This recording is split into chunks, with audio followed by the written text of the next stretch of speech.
Well, the latest Redfin data is sending warning signs across the housing market, but most people are missing these completely. Even experts are missing these warning signs. And today on the Housing Nerd, we're reviewing the latest Redfin data on the housing market because what I'm seeing, folks, is definitely not good. Now, we know that demand of homes for sale has been low, right? We know that people haven't really been buying homes like they usually do. We've all seen the headlines, and I'm sure you've heard, many YouTubers say, hey, the housing market is really slow. Nobody wants to buy a home. You see tons of TikTok videos about it. But I guess, in a quiet way, that has also happened with sellers. Sellers are refusing to participate in the housing market. And, what the heck's going on? Well, that's what we're going to look at today because it's definitely strange. And I'm not sure anything else would sum up what I'm talking about better than this. New listings in Austin, Texas. Now, remember, Austin has been really the bellwether flagship city for people wanting a housing market crash. And these are the new listings in Austin, Texas, down 7.6%. But the fun does not stop there. San Antonio, new listings down 13%. And these trends aren't like just immediately down. These trends have been coming down new listings have been coming down for a while. If you look at these charts. You ready for this? Look at Houston, Texas. I mean, down 0.5%. So like all these cities where there were supposed to be massive amounts of pain with sellers, there's fewer people listing their homes for sale right now than last year in San Antonio, Houston, Austin. I've got more. You ready for this one? Are you sitting down? Tampa, Florida. New listings in Tampa down 18%. Not 0.5%, not 1%, not 5%, not 10%, down 18%. It's a 4-year low. I'll say it from the cheap seats. A 4-year low in new listings in Tampa Bay, Florida. I've got more. Orlando, Florida, a 4-year low, down 17% year over year in new listings. And it's not like it just happened in 1 week. Some people would say, well, that's because of the July 4th holiday. But look at this. It goes down, down, down, down, down, down, down, down, down, down. This one really surprised me. Cape Coral, Florida. When people talk about the housing market crashing, you'll hear people mention Cape Coral, Florida all the time. Like prices are way down there, which they are. And by the way, they're down in Austin too, prices. But look at new listings, down 6.3%. It's a 4-year low for this time of year. Let's try to find another one here. I got more. New York, New York. Empire State of Mind, down 1.7% year over year in new listings. I've got more. Atlanta, Georgia, down 9.1. These were not hard to find, folks. Like I just looked at, hey, what are the major markets where people are telling me the market is going to fall apart anytime, any day now? Okay, well, let's look at those and see what we see. Not good. Not good data. Los Angeles, California. Hey, the market's going to crash there anytime. Los Angeles and California are in for a world of hurt. Okay, I gotta have some listings to have some price decline and some major pain, right? Like, I mean, you got to have houses for sale to have some type of crash. Down 12.3%. Do I have any more? I certainly do. Riverside, California. Look at that. That's brutal. Down 16.5% in new listings. So what does all this spell? Well, good news for you is if you're joining us today, you're going to be able to understand what's really happening in this housing market, and you'll be ahead of 99% of the sellers, buyers, even realtors out there who will just look at the headlines on Yahoo, or heaven forbid, just look at like a crazy doomer headline and tell you that, the sky's falling. Um, it's crazy. It's absolutely nuts. So today we're going to review national data. We're going to review metro level data that you request. And yeah, it's crazy, right? So it's not all like sellers are vanishing. Buyers are also vanishing too. Look at this. This is the headline from the latest Redfin article. Pending sales fall as U.S. home prices hit another record high. So prices are still stubbornly high. I think they're up, when I looked, in 78% of the top metros. Home prices are still up year over year.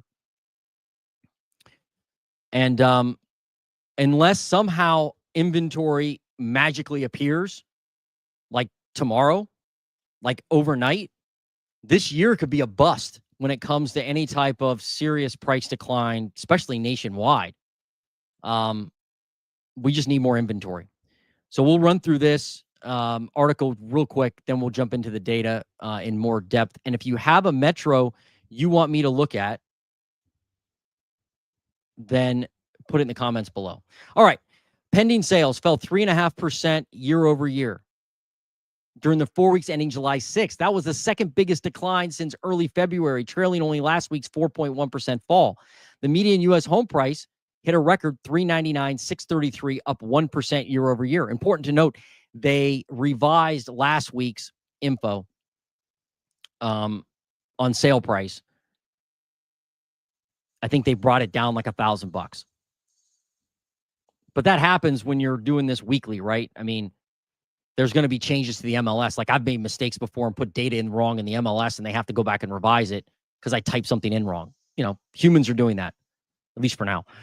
There were some encouraging signs for sellers, with mortgage purchase applications rising 9% from a week ago as the average mortgage rate dropped to 6.67%, the lowest level since early April.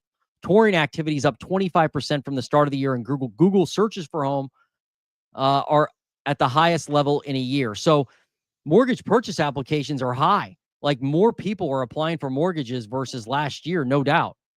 Even from last week. But those really haven't translated into pending sales yet. I think a major reason for that is there aren't a lot of listings hitting the market right now. I mean, new listings are down year over year nationally. And like I just showed you, they're down in a lot of markets through the U.S. So if you're a seller, you're like, well, I got to move somewhere, despite what a lot of people want to believe. If people are selling their homes, they're going to buy another one like 85% of the time. So, like, they have to have a home to buy. And if new listings are down, that means the inventory is kind of stale, sitting on the market. And by the way, I'm sure you can guess this, active inventory is actually down week over week. When you look at this week's data versus last week, we have fewer homes for sale right now than we did when we did our last update. Fewer homes, not more. Fewer. What? Nuts. Is what it is, folks. Supply and demand. Some homes are moving fast. Others are seeing multiple price reductions, said James Goulden, a Redfin premier agent in Boston. It's not location or price tier specific. The mixed results permeate in every corner of the market. Prices are still high as they ever have been. But with homes sitting longer, the market is slowly turning in buyers' favor. Is it? The one thing I'm not hearing on my channel, you got to tell me, if you get a deal, if you're like, you know what, I see all these houses on my street for sale, like they're giving them away. People are cutting prices. It's a fire sale. Buyer in control. If you're seeing that, let me know. I want to know about it because I'm not hearing it. I'm just not hearing it. I'm hearing the headlines, but I'm not hearing it from people. But I want to know if you got a deal, you beat up a seller, You went in at a disrespectful offer, got a price, got it, got an a deal, got a discount. I want to hear it. Here we go. 30 day, I'm sorry, daily average 30-year fixed mortgage rate, 6.77%. Up slightly from last week. What is it right now? Let's look real quick.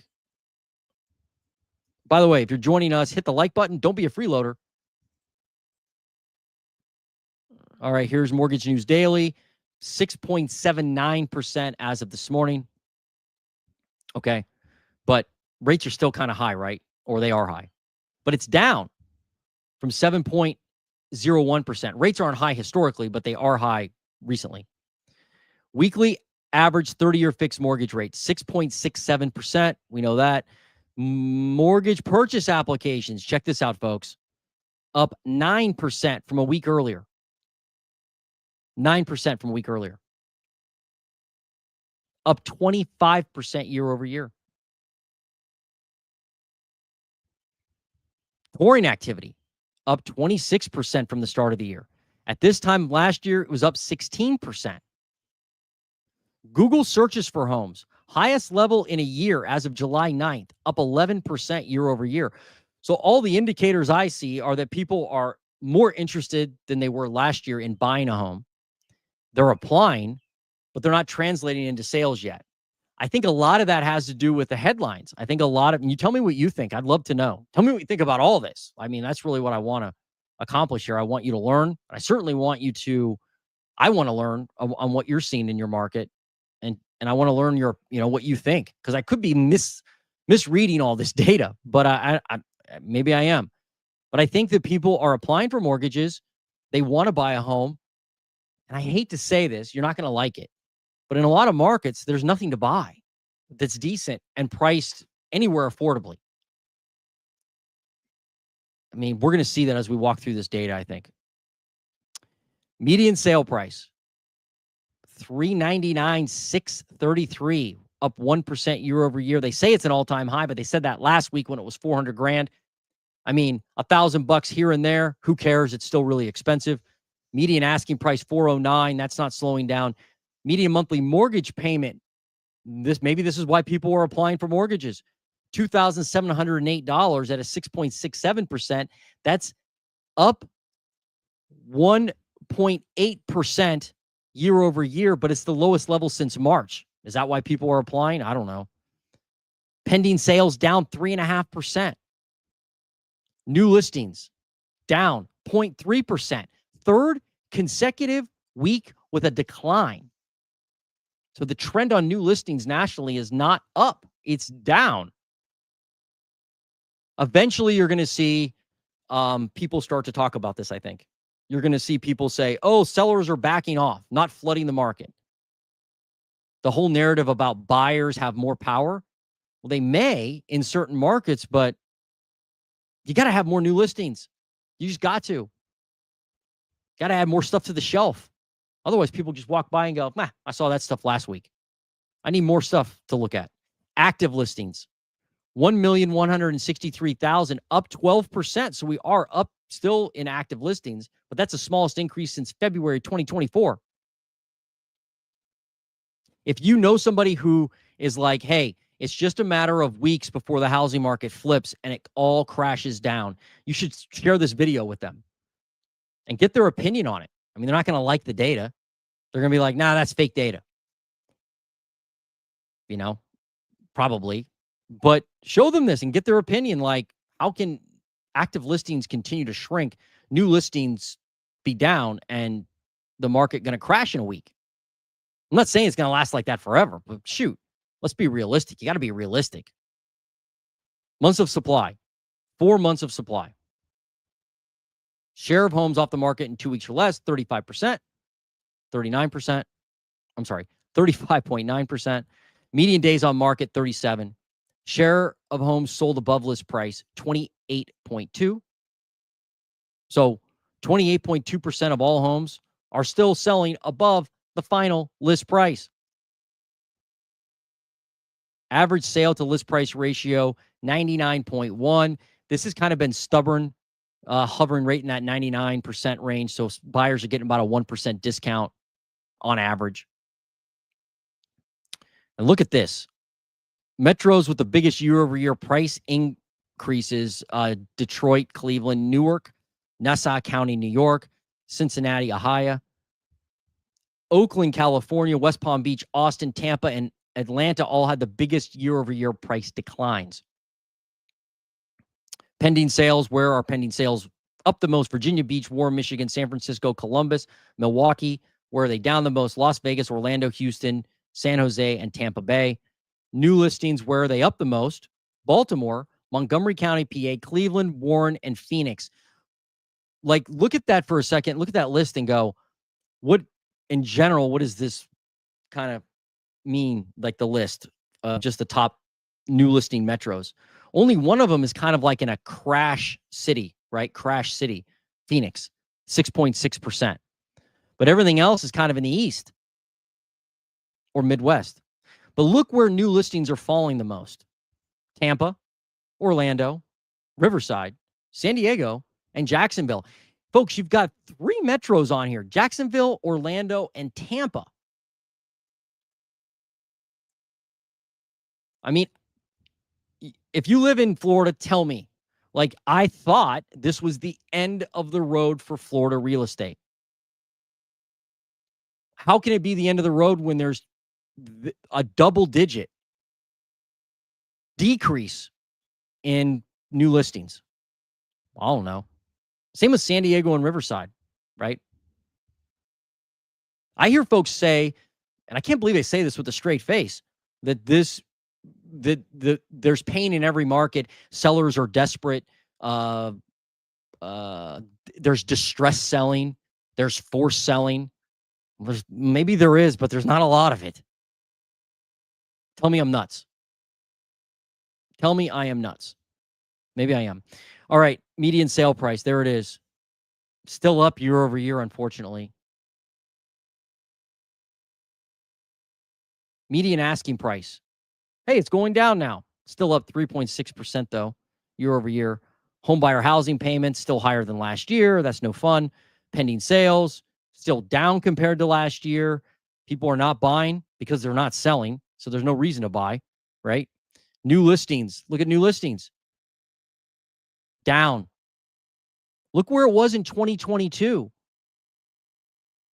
It's not exploding upwards. It just is what it is. This is like the biggest stat that you should pay attention to in your market, one of the biggest ones. How many new listings are hitting the market? That's going to tell you what's happening. If you see new listings explode like they did in 2022, that signals the prices are going to come down. In fact, they did in 2022, but they're not really coming down now. Not like they were in 2022. Why? Because new listings stink. Active listings. Uh-oh. Look at that. Look at that curve down. And notice the difference between right now and last year. What do you see?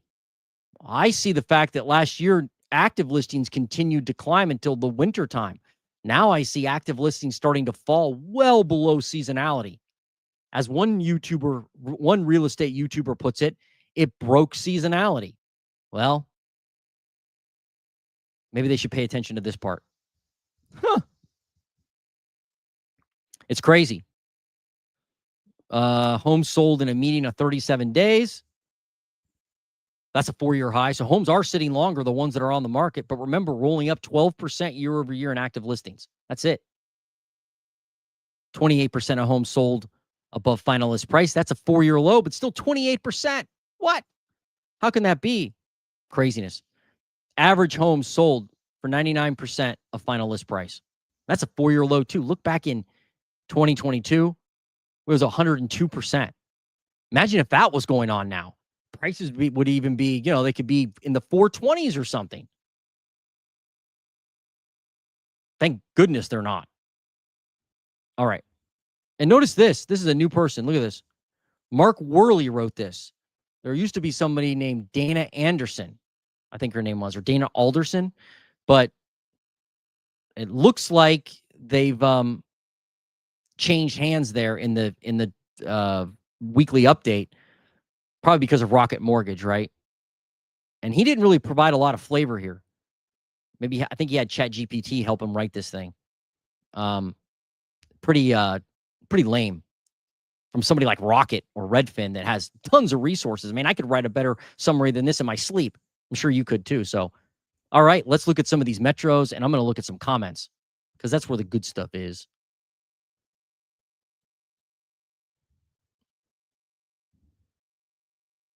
Oh my, I'm in Austin. Petra. Yeah. Well, I mean, prices are still down there, but my goodness.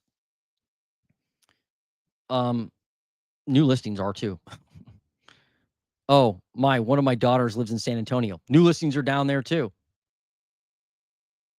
I sold my home in February 2025 in Houston. Yeah. Well, good. I hope you did well with it. Kind of not in screen here, am I? Good morning, ML. Are there any age demographic buyer or seller stats for 2025 yet? Yeah, I believe. Oh, for 2025, I don't think so. I think those are lagging. I have seen some for previous years, but I don't think 2025. I could be wrong though. 12 minutes behind. That's okay. You don't have to tell us that. Just catch up and watch the rest later. Rick H. I think new listings are down because everyone that has to sell is already listed. And those that would like to sell are just saying no to the current market. Rick, that is, I agree 100%.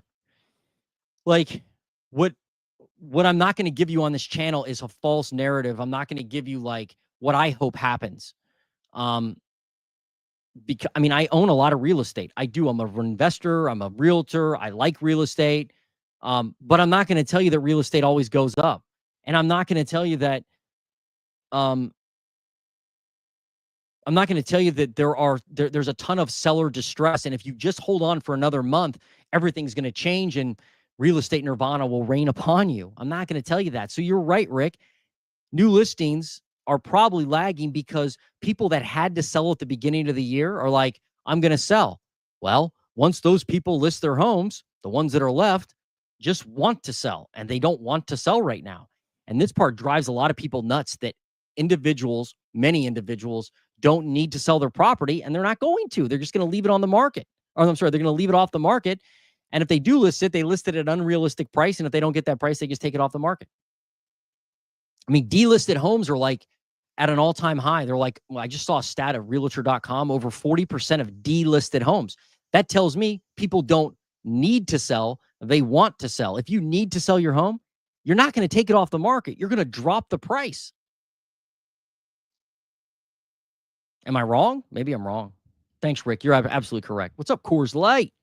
I've kept track of inventory for sale in my California market. The July 1st inventory numbers are identical year over year in both single-family houses and condos. Huh. Interesting. So no growth. No growth, you're saying.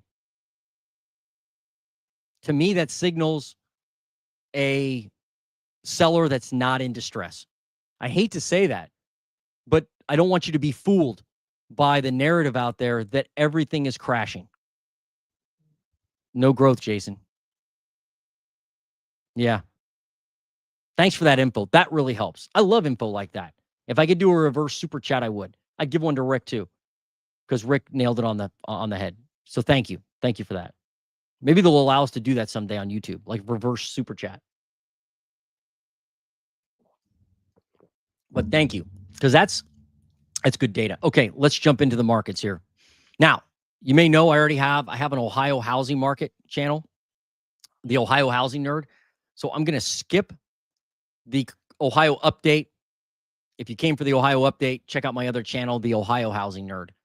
I'm going to jump into some of these other metros. So I've got Austin on here. Let's go ahead and look at Austin real quick, and then I'll get into Coors Light. Where would you like me to look? You're in California. What market?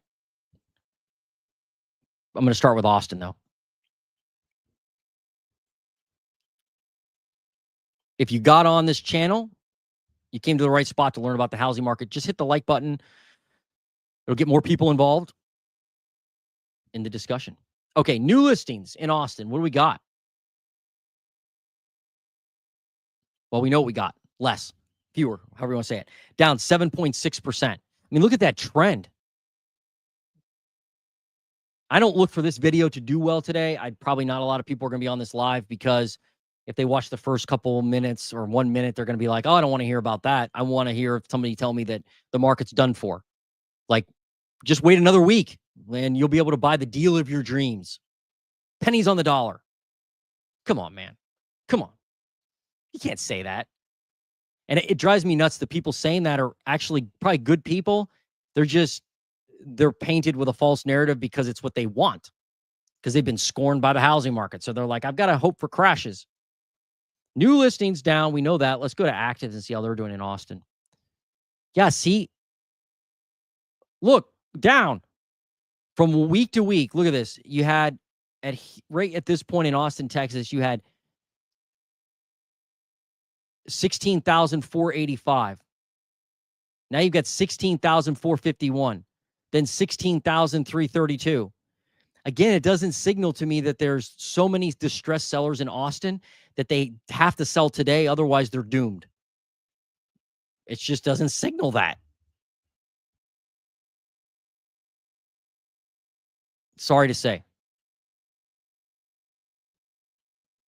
I would love home prices to be lower. I would love for there to be more inventory for my clients. I would love it if there was more options, but there's not. All right, let's do sold homes. I think this is a new stat on the weekly options with Redfin. Sold homes. Excuse me, not pending. Sold. Down 1.3%, just like national numbers. People aren't buying. People aren't selling. Look at the median sale price. Still down 4%. Probably because people aren't, fewer listings, fewer people buying. It's just going to kind of sit sideways. Look back in 2022, though. Win, by the way. So this is a great exercise. Look at 571 in Austin. Look at that. $571,000 back in 2022. Now, 444.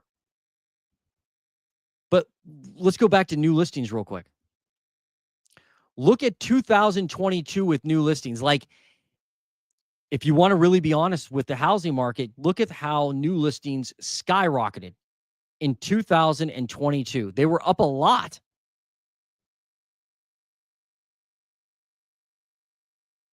And then look at pricing.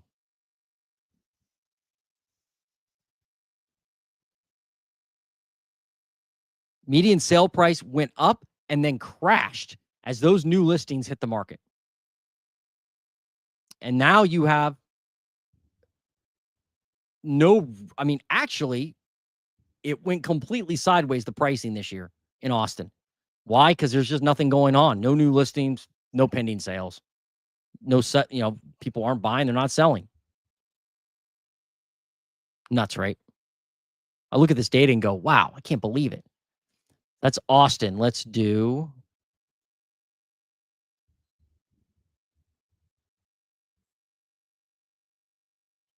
the next metro. Anybody have one?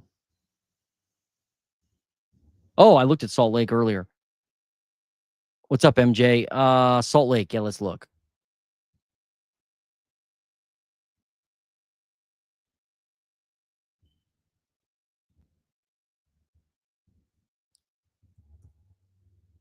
Salt Lake City.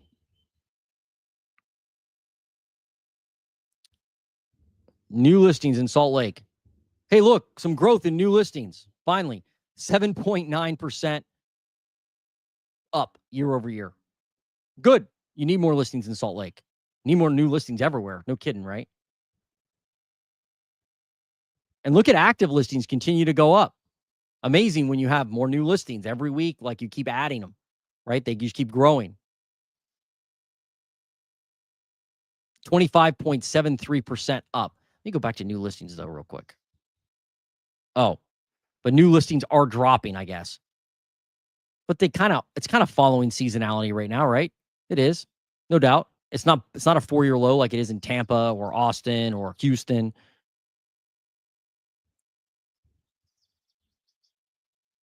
Median sale price. Let me go back to sold homes. Homes sold. What do we got? Homes sold down 4.5%. Okay. Median sale price. Look at this. Down 1%. 544 grand in Salt Lake. So prices are down a little bit. My guess is you just need more active inventory. More. So right now you've got 3,990. Last year at this time you had 3,173. So that's like, what, 700 more listings? Is that a lot? Maybe.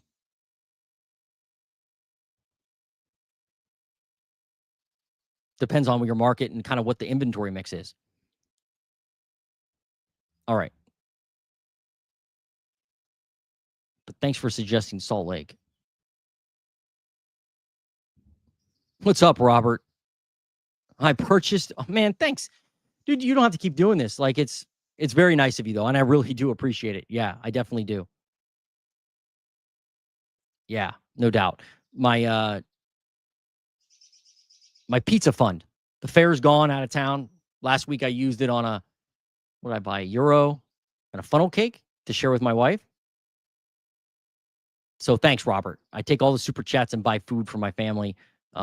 Usually pizza on Friday nights.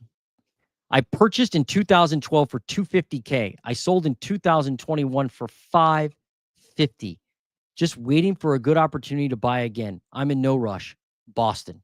All right, we've got to look at Boston. But seriously, man, thank you so much for that super chat. That's very, very nice of you. Wow. 250 to 550. It's not bad. Are you renting now? Is that what you're up to now? You're like just holding off? I can see that. I did that once. I didn't make that kind of profit, but I wanted to move and I sold a house and then lived in an apartment for a couple years. Probably the easiest 2 years of my life, living in an apartment. Let me look here at, let's dive into Boston.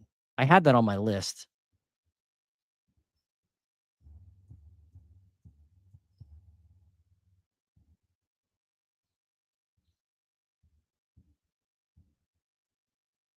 New listings in Boston, Massachusetts. 924. It is, whoop, that's not right. My bad. 977, up 5.8%.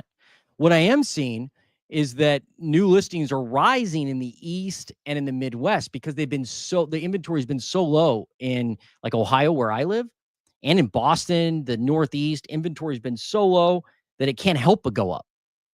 I've been seeing that. And it's almost like what Rick had said earlier, which is inventory is starting to tap out and new listings are tapping out. I mean, Coors Light confirmed that there's no growth of active inventory in their market in California, wherever that is. So it really helps me when you give me that information, guys. Very, very helpful. So you've got basically 5.8% more new listings in Boston than last year. But it's heading down now, but it always heads down this time of year, it looks like. At least the last 4 years it has. Then it always goes up before the end of the year, like in late fall. And you're not in a rush.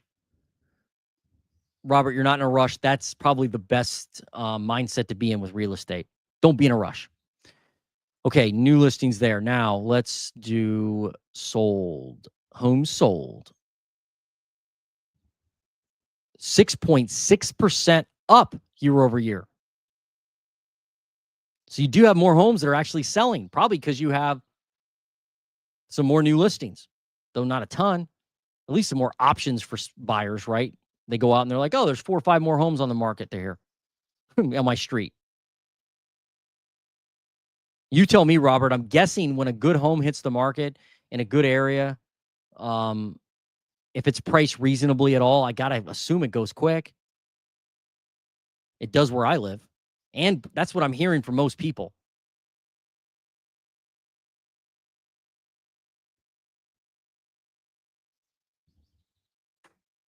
Here's active listings. Yeah, look at this. You had new listings are growing or were growing year over year, but then it seems like homes sold went up, and maybe that ate away some of the inventory. You also have to remember, folks, The fact that there are 40% of active listings are being delisted is a huge stat. And I got that from realtor.com, if I'm remembering right. So that means that, 4 out of 10 homes are being taken off the market. That's going to kill active listings. And those are just like, they don't need to sell. They just want to sell. The good news is the people that are left on the market may need to sell. And that may be where a deal is. Maybe.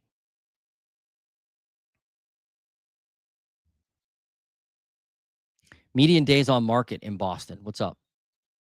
19 days.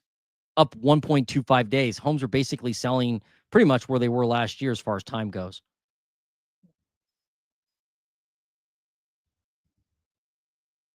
Look at weeks of supply, though. 9.4, which is 2.5 months. This measures how much inventory you have based on the demand. So if you didn't add any more new listings, how long would the current homes last on the market? Well, if none are delisted, it'd be 9.4. But that's headed down. So this tells me that demand is almost outpacing the new supply if you see that supply curve start to drop.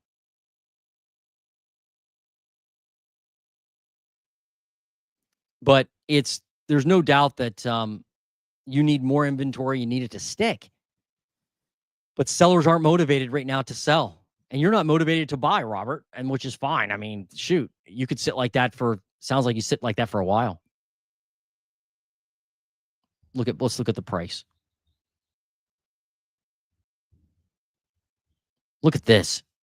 Oh my goodness. It's an all-time high in Boston. 793, up 3.7%. Call it 3.8. Call it 4%. Does it matter? Does it really when you're at 793? Oh my goodness. Like it's not even close to hitting last year. It's like this in Columbus too. Not 793, but we had hit an all-time high in Columbus, Cincinnati, Cleveland, Dayton, Toledo, Akron. All those areas have hit an all-time high in Ohio. And Boston is no exception. Boston is in the same boat. Nuts, man. I feel for you. But be patient. And there's still opportunity to find a house. I'm not saying there's not out there. You've just got to be very patient. You've got to look in areas that nobody else is looking. You got to be willing to do things others are not willing to do unless you just have money to burn. If you're like, I don't care, I got tons of money. Well, then you can kind of pick what you want. But if you're like, no, I got to find a house under, like in Boston, if trying to find a house at 500 grand, I got to think that's very difficult. And you got to be willing to do work probably, right? Like some rehab work, which nothing wrong with that. Not everybody's willing to do that though.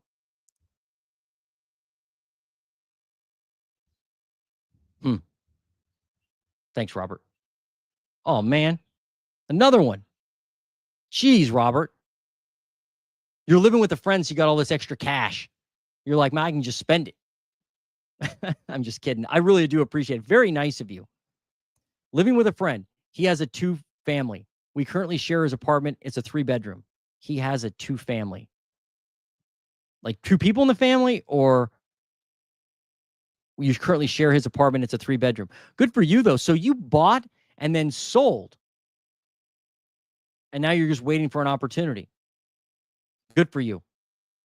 And thank you for the super chat. Very nice of you. Very, very nice of you. Are you looking for an affordable home? What are you looking for? I'd love to know, like, not that I can help you find it, but in Boston, but I'm just curious, like, what your strategy is. Maybe you'll house hack. Will you house hack like a duplex? Would you ever do something like that? Seems like in Boston, that'd be the way to get an opportunity. I don't know. Even being in real estate, and I haven't been in that long, going on 8 years now, I'd be scared of Boston. Like if I had to move to Boston, I'd have to put on like my game face to find a deal probably. In Ohio, it's relatively simple. But in Boston, I got to think there's a lot of sharks out there, man, looking for opportunities. Right. Don't forget to hit the like button or the like button. Either one. Thanks, Jason G. Someday you'll have that RS7 or RS5, 4, whatever it is. That's great. Let me go back and look at a couple more of these. I believe much of the want to sell sentiment is tied to the age demographics. If you're older and own a house outright, there's no rush need to move. Agreed. Yeah. Younger folks are likely a bit more driven by many things like job relocation and growing family size, but can't afford a house in this market. Likely don't own a house already either. Great point. Yeah, there's definitely demographics driving it, no doubt. It's true. It's true.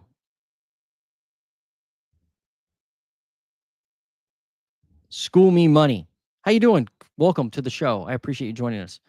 Sellers are contrary. Think the market is the same 2 years ago. Yeah, I will agree with this. There are a lot of sellers out there that are foolishly pricing their homes. However, the difference between right now and let's say leading up to the GFC, like 2005, 6, 7, is that they don't have an adjustable rate mortgage probably. And I know taxes go up. I get that. But we're not talking $200 a month. When adjustable rate mortgages hit, you're talking thousands and thousands of dollars. The question is, will all this change when student loans really start to be a problem? Will this all change when forbearance ends? Right?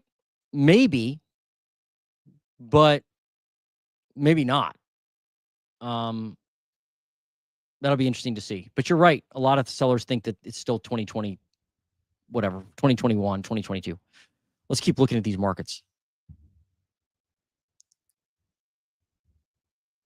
Let's go to this one. Let's go to Tampa. Look at Tampa, Florida. New listings in Tampa. Whoops. Come on, Redfin. You're not helping me. Tampa, Florida.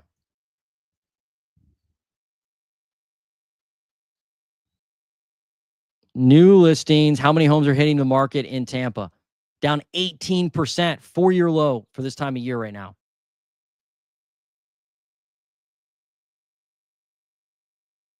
Man. That's crazy. I can't believe that. I had to check this data 3 times. Like, are there really that fewer homes on the market or coming on the market? Let's look at active listings. Look at active listings in Tampa. Man, I wish we had more people on the live right now. Maybe somebody from Tampa could tell us what's going on. Because this doesn't make any sense. Really? I mean, if you compare this to the narrative out there, 7.48%. That's nothing. And it's going down. And it has been going down. Like, look at this. Earlier in the year, you had a 18% growth, then 17, then 16, then 14, 13, 10, 11. You know the drill. All the way down to 7. So fewer homes on the market right now than there were last week, the week before, the week before that, or the week before that in Tampa. Doesn't tell me that there's people in Tampa are pulling the fire alarm. Otherwise, you'd see that inventory explode. This data also shows me that that Airbnb like flood of inventory, other investors must be buying it off market because I'm not seeing it. Just try. I mean, Austin, new listings are down in Austin. That's the epicenter of Airbnb crash. Where are the listings? Can't find them. Maybe somebody could hunt down a doomer, a crash bro, to tell me, hey, here's what you're missing, housing nerd. Because I'm trying to find the info. I can't find it. At least not in the data. Let's look at median price. Let's look at solds in Tampa. Yeah, look at this. Down 3.2%. No shock there. Things are expensive. People aren't buying. And they're not selling.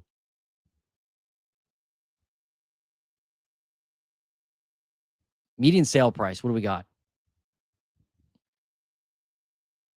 382, down 0.034%, down 3% basically year over year. But it's been going up for a while now. Like the last few weeks. Well, no, let's see. It started the year at 377, dipped all the way down to 363, Now you're at 382. So it is up since the beginning of the year. And if you go back to new listings, let's look at this. Look at you guys got to tell me. Maybe this isn't that big of a deal. But if you look at the blue line, which is 2025, look at the trend compared to the other years with new listings in Tampa. That does not look like it's keeping with the trend of new listings. This looks like it's breaking seasonality. The opposite way that many people would predict it would go in Tampa. Just is what it is. I mean, that's a big difference. These other years went sideways. This last year went down, or this year is going down with new listings. Unbelievable. I got more tricks for you. Check this out. Let's do Orlando. Look at Orlando, Florida. Down 17% with new listings. 17%.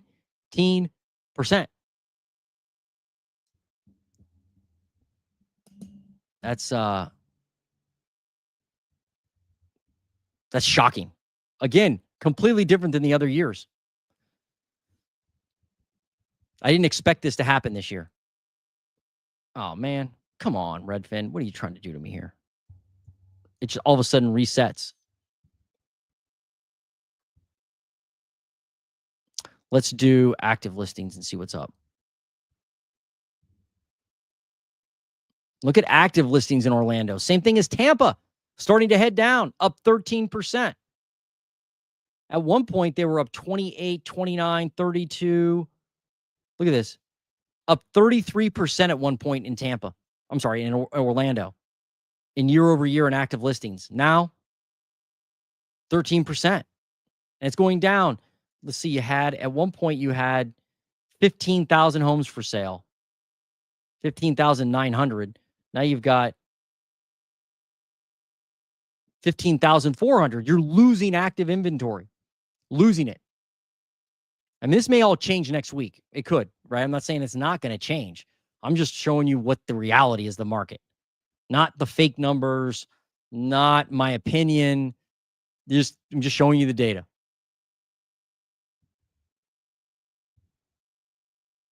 Oops, let's go back. Let me look at median sale price.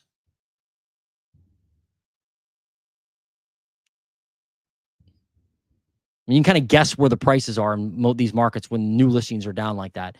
I mean, it's basically flat for all intents and purposes. $411,000. Started the year at 405, now 411. So not like 20% growth, but it's not down year to date. And it's just basically flat year over year. Again, I'm looking for a crash. I'm trying to find a housing crash in this data. And I'm going to markets now where everybody thought would crash this year. I mean, they called it. They said, guaranteed there's going to be a crash in Florida. Maybe it already happened. I think Rick was kind of pointing that out. Maybe it already happened.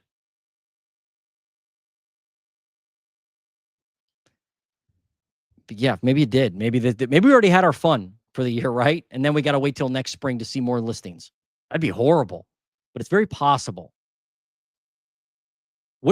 I'm going to ask you guys, the folks that are on right now, I'm going to ask you. You answer this question. What do you think will happen if the administration forces rates lower? It just forces them lower. I know the Fed rate doesn't control mortgage rates. I'm not saying that. But if there's a combination of Fed rate lowering through whatever monkey business they can conjure, and then at the same time, you've got the 10-year Treasury being purchased, right? Treasuries being purchased, mortgage-backed securities being purchased by the administration, quantitative easing.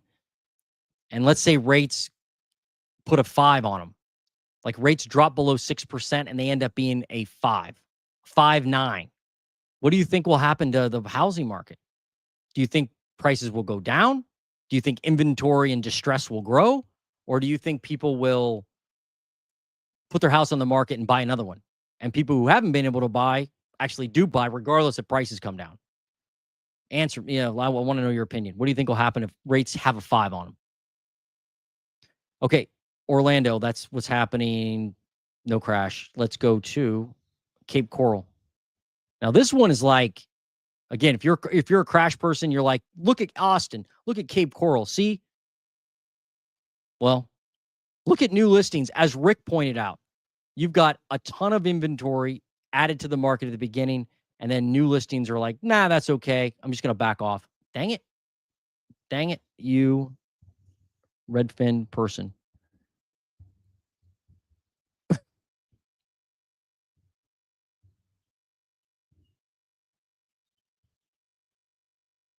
Yeah, look at new listings. 4-year low for this time of year. Now they were up a lot, right? But not anymore. Let's look at active listings. What's happening with that? Look at active listings. You had at one point 14,900.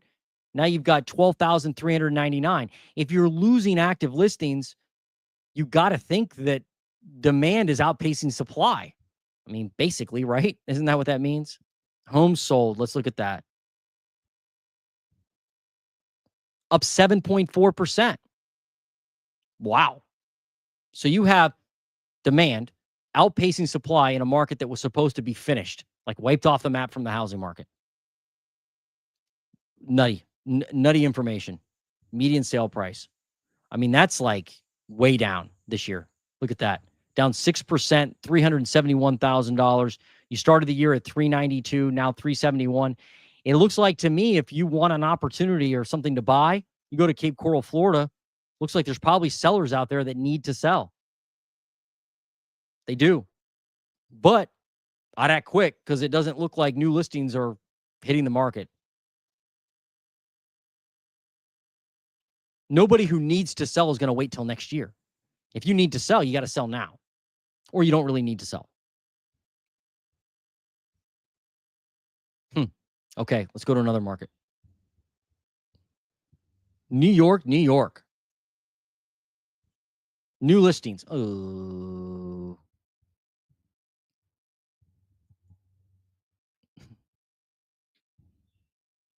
Okay.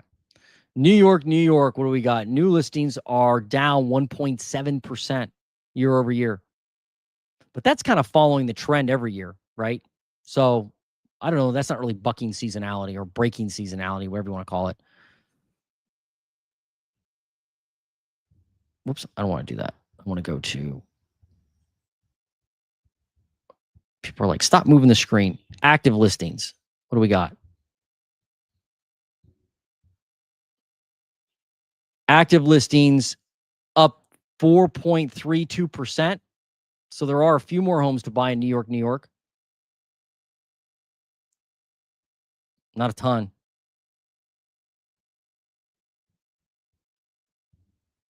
Sold homes. What's up with New York sold homes? Up 5.4%. So you've got new listings down, but homes sold up. I guess that's going to spell the fact that there is demand in New York to buy a home. And there's not as much demand to actually sell a home. So the homes that sell, I'm guessing, are sell quick, I assume. That's just an assumption there. I don't live there, obviously. Median sale price. Look at this. Like, I don't know. I guess I pay too much attention to other housing market analysts, whatever, on YouTube. But $820,000, up 6% year over year in median sale price in New York metro area. Not even close to crashing. Like, prices are just continue to go and go and go. Wow. Wow, wow, wow. All right, let me check the comments real quick. Italian Stallion, the gangster bankster. I'm still waiting on price drops of homes on the east side of Franklin County, Ohio. On the east side of Franklin County, like Reynoldsburg. Is that where you are? Something like that. I mean, there is more inventory in Franklin County. You know, definitely. Let me Let me just jump into that real quick. This isn't the problem. Is this is not specific to the east side. So this is just the county overall. But it's, I mean, look what we're seeing. Look at new listings in Franklin County, Ohio. Oops, sorry. Here you go. New listings in Franklin County, Ohio, down 7.8% year over year.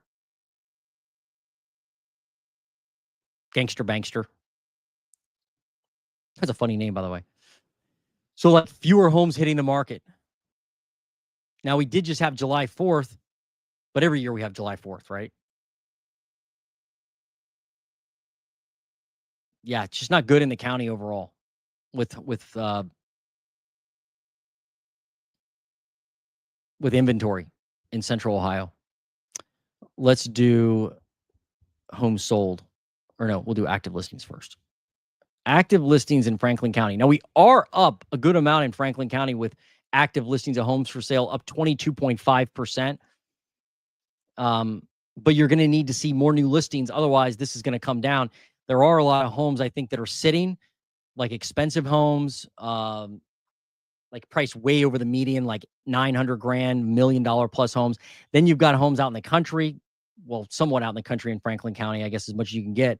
And then you have homes inside the outer belt that are like, that need a ton of work in older areas that are probably overpriced and just need 100,000 in work. Homes that were built 1910, 1920, and they need 110,000, 150,000 in work. I think that's why you're seeing a lot of active listings. But unfortunately, we're seeing prices go up too. So let me look at homes sold in Franklin County. So we're actually up in homes sold in the county, up 1.2%. So if you're down 7% in new listings, but you're up 1.2% in sold homes, basically means that right now at this point, demand is outpacing supply that's being added to the market. And let's look at median sale price. It's unhinged from reality still.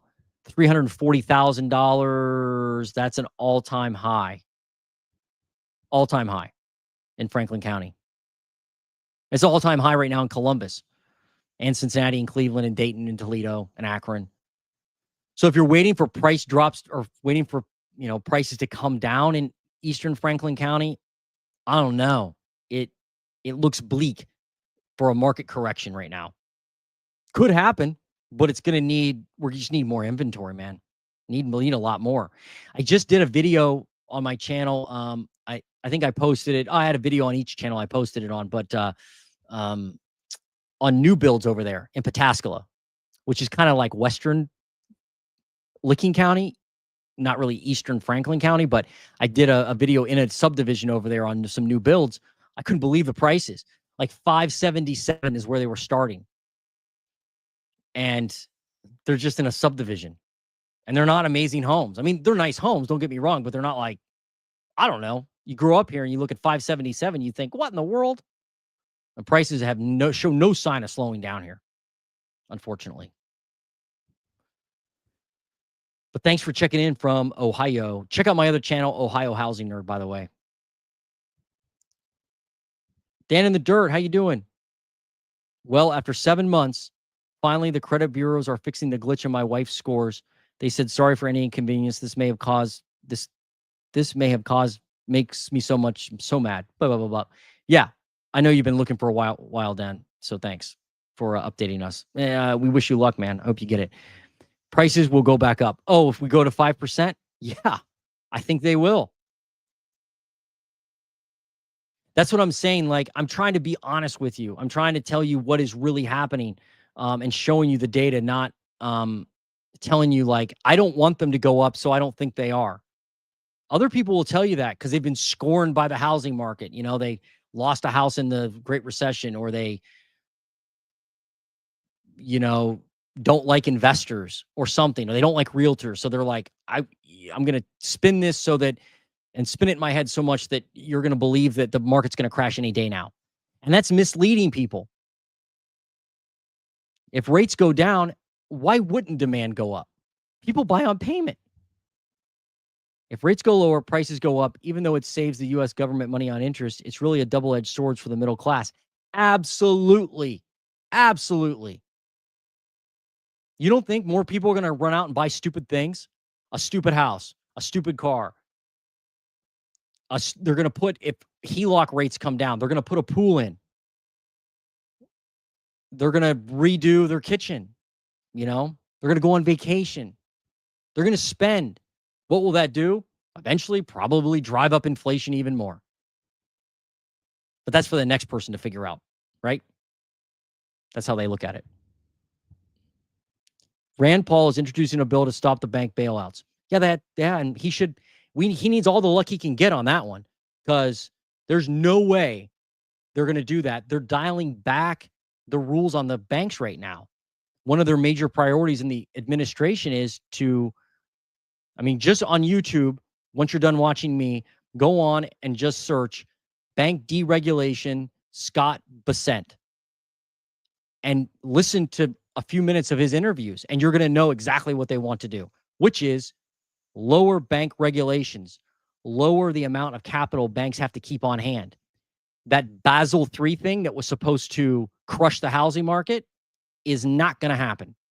They want less regulation, looser lending standards. They want banks to buy treasuries, so the rates come down. The 10-year treasury comes down. That's what they want. It makes sense. They all have debt they want to refinance. They know that the upper 10% have assets that need refinanced. That's why they're going to do it. I'm not trying to tell you what you want to hear. I'm telling you what the reality is. I'm all fired up today. I watched The Uneducated Economist last night to fall asleep to, and he got in my brain. His channel, by the way, you got to check out his channel if you like real estate. He's about as real as it gets. Uneducated Economist. Simon is awesome. Properties will go up. Yeah, they are. What's up, JR? But every realtor on YouTube saying everything is fine. Now it's a great time to buy. Yeah, that's nuts. Like, it could be a good time to buy for you, but it's your situation, not mine. Everything is not fine. I don't hear many realtors talk about how new listings are dropping. They all want to talk about, hey, there are more choices for buyers out there. Sure. Come on, you guys know the reality. Inventory will grow. Properties are selling either way here in the Northeast. Oh, okay. So you think if rates go down, inventory will grow? Yeah, it could. But remember, if everybody 85% of sellers are buyers. I have at least, let's see, man, I probably have at least, I don't have a ton, a dozen clients that are on the sidelines waiting for rates to go down. Obviously waiting for prices too, but they're realistic about it, at least. And they're waiting on prices to go, rates to go down to buy. And they're all renting. All of them are renting right now. And they're all like, hey, when rates go to this mark, that's what I'm going to buy. So I guess there's 12 houses off the market or so. Hey, from T. Where's that? Oh, from Ohio. Hey, Diana. Welcome.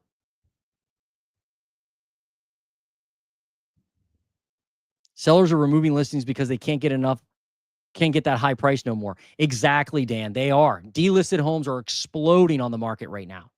Exploding. Meaning they're taking them off the market. But that tells me there's no distress there.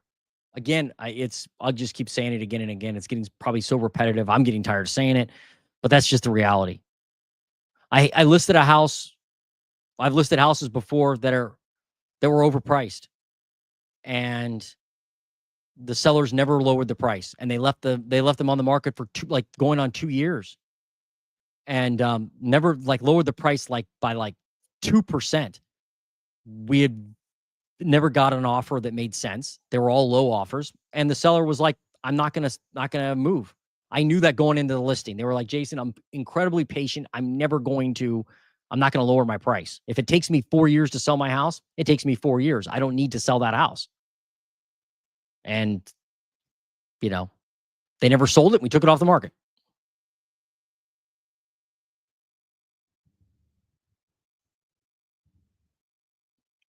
Dan in the Dirt, I agree. I've been looking in the Springfield, Missouri area the last couple of years, and houses seem to sell in a few days or sit months, years, and relist over and over again. Yeah, a lot of sellers think that it's the agent that's not doing their job when they're selling a house. They think that it's their marketing, like, hey, if I change the pictures or the description, it'll sell. Wrong. Like, if in most markets, if the price isn't good, that's not going to sell. That's just what it is.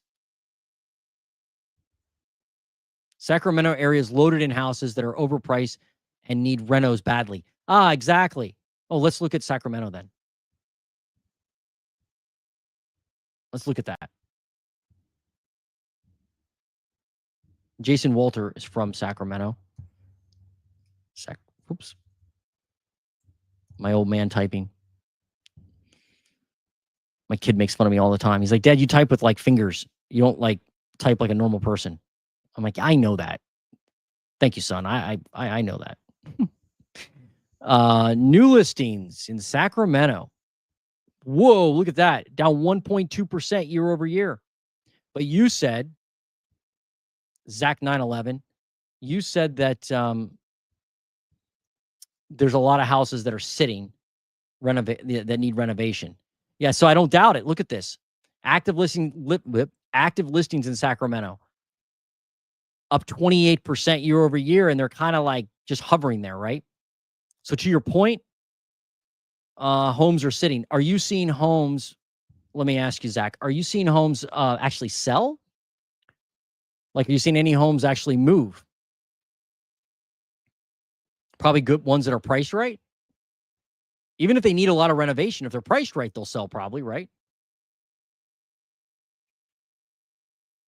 A lot of people bought additional homes during, when money was cheap, or even, even during like after the GFC, a lot of people bought second homes or like investment properties, and then they didn't need to sell them. So they've just kind of sat on them. And now they're like, oh, I can sell it and get a high price. Obviously, they don't need to sell where they would lower the price.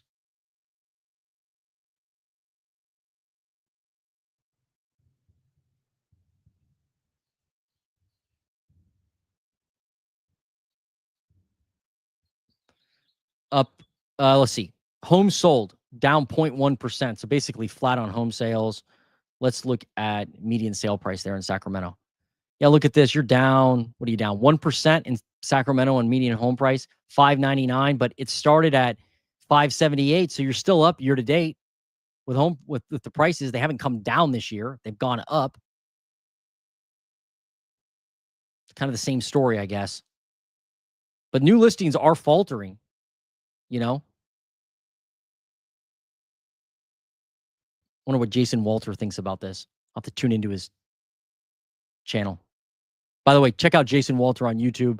He has helped me a lot with my channel, and a lot of people think I like look like him, or I was the same person. People are like, "Are you a twin to Jason Walter?" I'm like, "No, we don't know each other at all." I mean, we know each other, but we don't remotely. But we're not like lifelong friends, and we're not related. Okay, that was Sacramento. Yeah.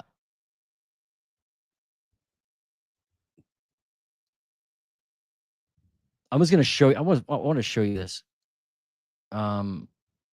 This is kind of interesting.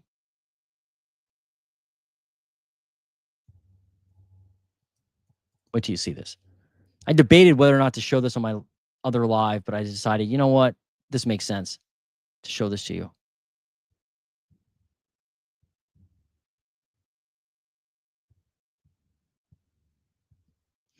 Hang on one second. Stand by.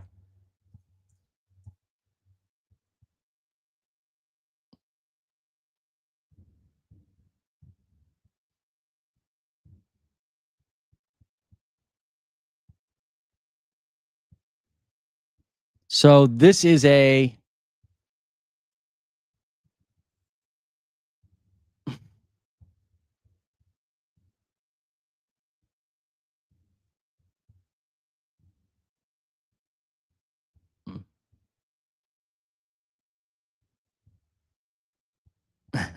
hold on.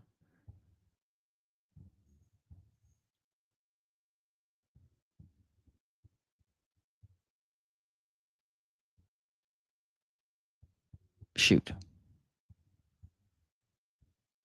I was going to show you this house in Columbus. I can't find it. Dang it.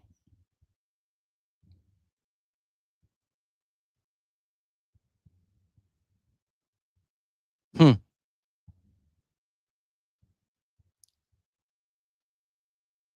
I can't find it. Dang it. Well, never mind. That was embarrassing. Let's look at the next market. Atlanta, Georgia. What do we got?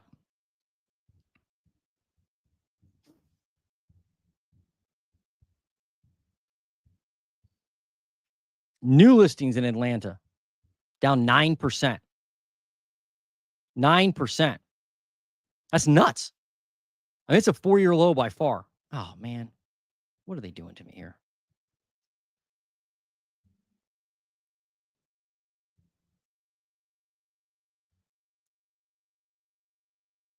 Yeah, 4-year low in new listings. Crazy.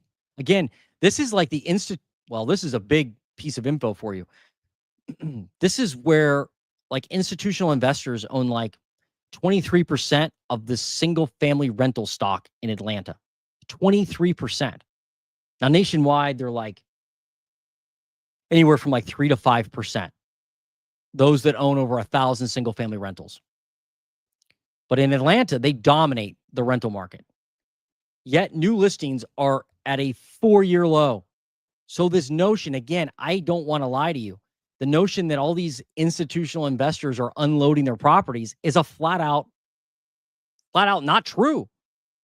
They are not buying as many as they're selling this year, but they still have tens of thousands of properties. So they're not fire saling them. They're not like in so much distress they have to get rid of them. I may not be what you want to hear, but it's reality, because if there was like if all these institutional investors in Atlanta were like, hey, I've got to sell my home right now, otherwise I'm doomed. Well, you would see new listings rise, but they're down, and they've been down in Atlanta for weeks. I mean, it was down here, down here, down here, down, down, down, down, down. Is what it is. Active listings. What do we got? Yeah, look at these active listings start to come down. Only up 11% year over year. I think we've seen the glut of new inventory hit the market this year. I think we've already seen it.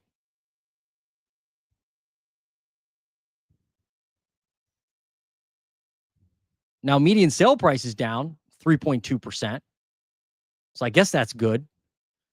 Look, it started at 390, now at 403. So it's still up year to date.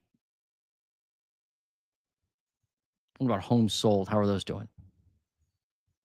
Look at homes sold is up 7.9% year over year in Atlanta.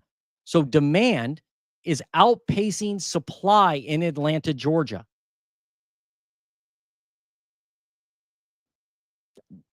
As a housing nerd, I look at that and I'm amazed. I'm like, wow, that is like trippy. How's that possible?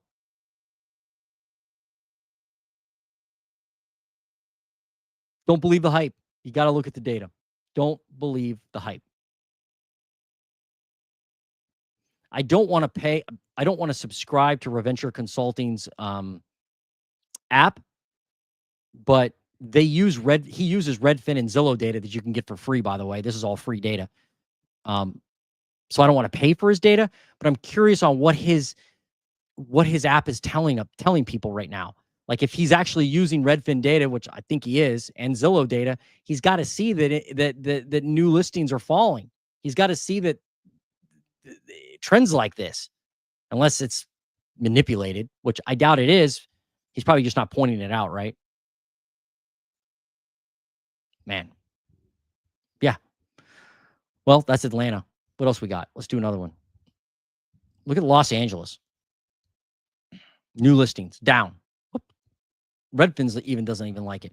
All right. Let me do Los Angeles. Got to load this again.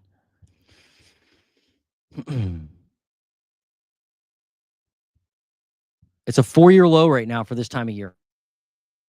Down 12.3%.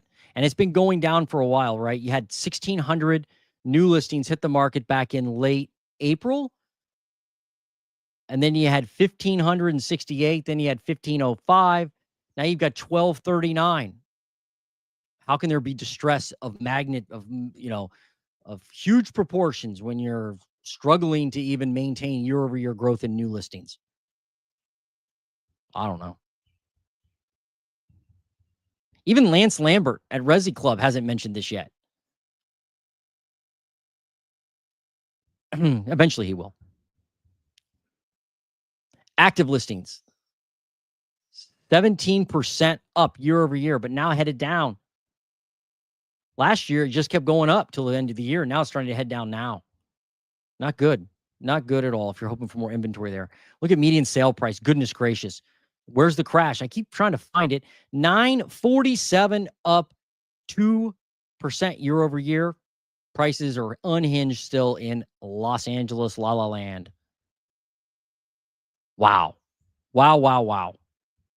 I don't know. This stuff amazes me.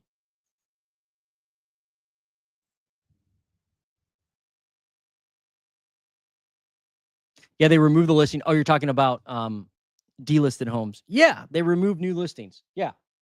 They removed the listing and put it back on. Yeah, it's not a new listing. We know that. You guys are smarter than that. Prices are definitely up in Ohio. They are, Diana. They're up like, I can't believe it. There's no slowing down. They're every corner of the state, prices are at all-time highs. Frankie, freckle face and pups and stuff. Hello from Miami. Thanks for joining us.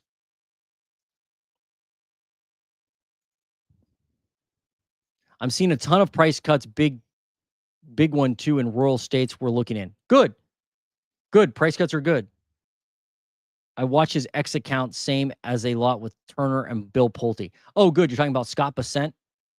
Yeah, I would pay attention to what he has to say because I think, he's probably the guy that is maybe the most, can give you the most idea of what they're planning to do with interest rates and monetary policy.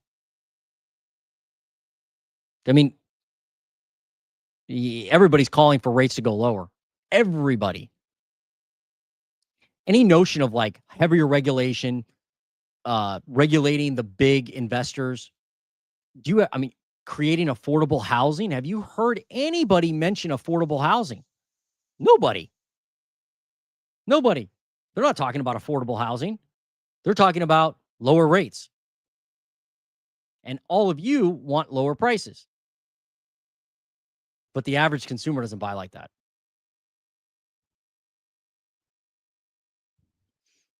Does this Redfin data ever get revised like other economic data? Curious to know if they're trying to push a narrative. It does get revised, but I believe it gets corrected. And like, it wouldn't make sense to, Redfin gets their dollars on transactions. Well, transactions are low right now, and they haven't hidden that. Their headline says pending sales dropped to the lowest level in whatever. Pending sales have been horrible. So demand overall has been in the toilet. The new listing part is kind of like flying under the radar. So my point is, I don't think they're pushing a narrative on this. If they are, then like Reventure Consulting is pushing the narrative. Melody Wright's pushing the narrative because they all use Redfin data. Melody uses exclusively Redfin data for a lot of her analysis. So she would be pushing that same narrative, is my point. And like you can see it in, again, I'm trying to find somebody in the chat. I'm trying to find viewers that are like, man, I saw 5 houses yesterday. They all had price cuts underneath the median price. Sellers are desperate here. I was able to pick the house I wanted for a huge discount, but I'm not seeing that, Ches. I'm seeing people tell me, man, prices are still unhinged. They're high. Sellers are out of their minds. I'm not paying these prices. So, like, I don't think it's a narrative. I think it's just the brutal data that is very difficult to digest. But it does get revised, and it should if it gets corrected. Prices in upstate New York are increasing due to low inventory. Usario, thank you for joining us. Yeah, where you at? Syracuse, Rochester, like we're in upstate New York.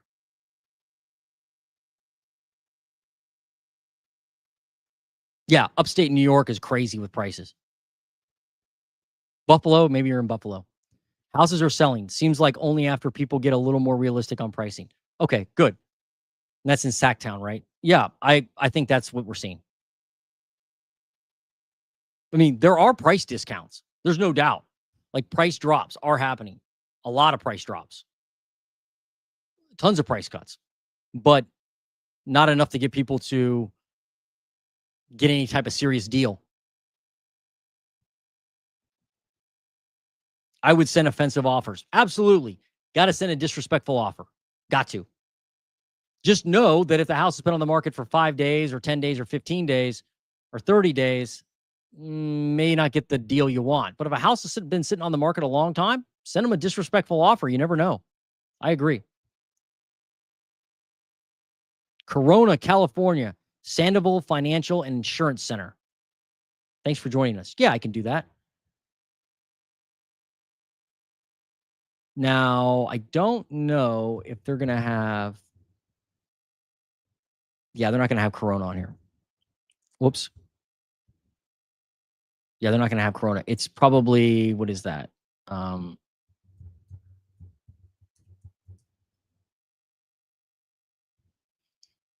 guessing it's Riverside County. So let me do, if it's okay, I'll do Riverside County because that's pretty much the best I can do. Otherwise, you need information from a local realtor. Let me do county, though.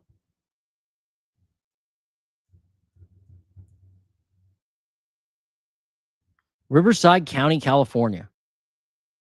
And keep in mind, and I'm sure you know this, Sandoval, is that Riverside was like the epicenter of the housing market crash, or one of them back in the day, back in the GFC. I used to live out there, and I was in like the construction industry, home construction industry. Well, I guess construction overall. I didn't build houses, and I didn't sell them or anything like that, but I was in the industry, so I was intimately involved, and there was like just seas of homes that were being built, tons of homes being built. It'd make people's heads spin if you're from like the Midwest. Let's median sale price. Let's start with new listings. Look at this. New listings in Riverside County, California, down 21%. And it's definitely different than seasonality. I mean, it's headed down right now. Usually it starts to head down, but not like this. Goodness gracious. Now, it's not just Corona, though. This is all of Riverside County. Look at active listings in Riverside County, up 18%. But they're headed down now. So people are not listing as much. And so that's why even a little bit of demand in some delisted properties are going to drive inventory down. Homes sold down 2.3%. And that's the scary part. I think you all figure this out by now, that if you drop medians, or if you drop interest rates and create any more demand at all, with the new listings the way they are right now and the inventory, that's just not good.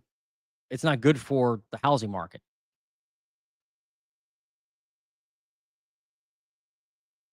Median sale price. Look at this. You're basically flat at 613. But you've been flat all year. You started at 606, so hey, you are up a little, I guess, a few $1,000 to 613.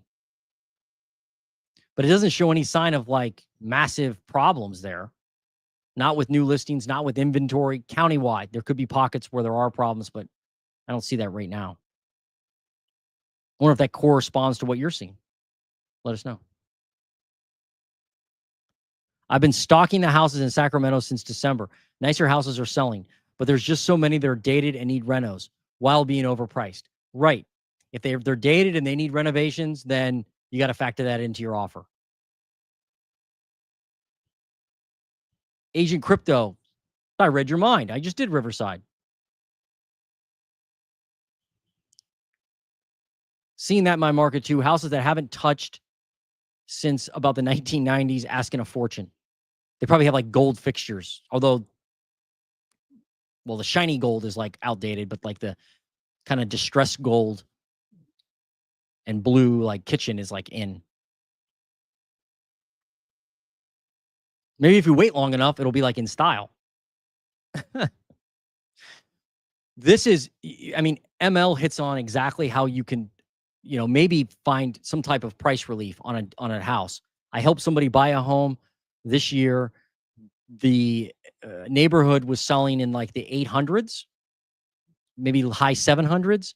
A home hit the market and it sat there for 25 days when normally the homes in the neighborhood go within a week.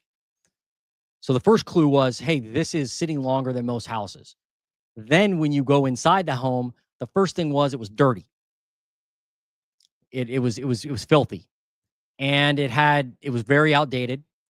A lot of things needed replaced. A lot of, just dated stuff. And it had some problems with the home, like nothing major, but some things that needed addressed rather quickly.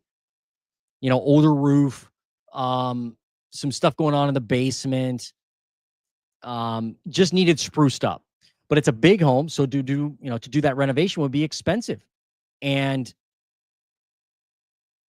my buyer client went in at a offer that most people would cringe at, but they weren't in a hurry to sell. They wanted to take their time, and they were patient. And so they made an offer that was low.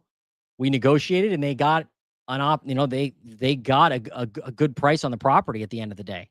And they were able, now they're doing the renovation. And when it's all said and done, their home will be very nice and they'll have tons of equity because of how much they put in and how much they paid for the home versus what they're selling for now, all redone in the neighborhood. But they were willing to take on a project. And a lot of times you have to right now in order to get an opportunity. But you have to send a disrespectful offer to get started. And I would send like a lot of offers, like make it a habit, send one a week, maybe 2 a week, maybe 5 a week. I don't know. Keep sending them. And you're not going to go to jail for an offer. Can you do Milwakee? Yes, I can. And if your agent won't send a disrespectful offer in, as long as you're realistic, right? Like if you're like, well, that home just hit the market and homes in that area are selling in 5 days, over asking, and you come in 20% under asking. Well, that's a waste of everybody's time. Right? But if you're strategic about it, realtors should be willing to send in disrespectful offers all day long.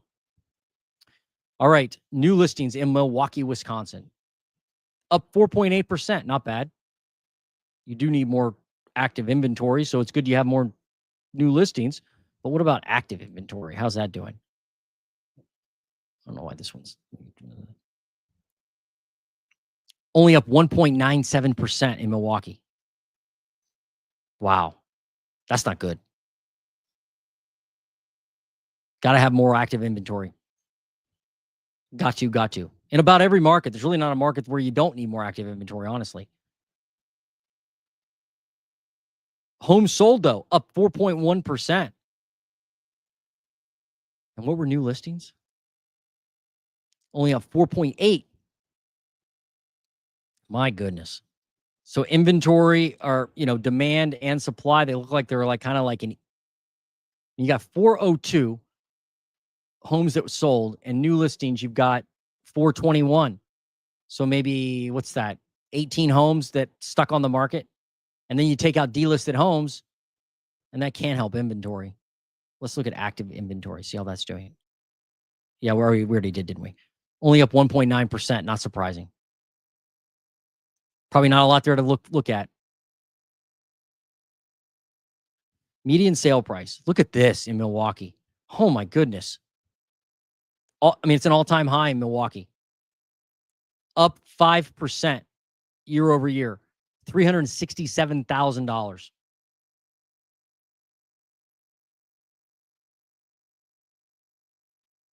Wow. I may do another video. Like I may just do a regular, non-live video about this, about these markets, because I just can't believe what we're seeing. It continues to just amaze me week after week that there's not an explosion of inventory like you would think we would have by now, and prices just continue to climb.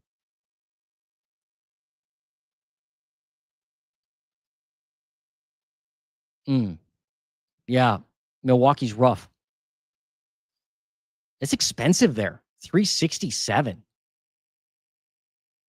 Up 5% year over year. Wow.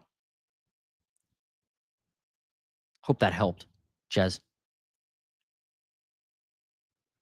We have 2019 levels of housing inventory.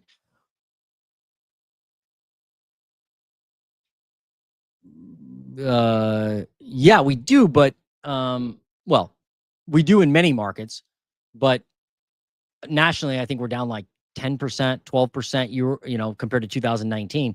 The problem is the homes that are listed must not be homes people want or can afford. Otherwise, it would be, you would think demand or home sales would be higher. So, yeah, I'm still live.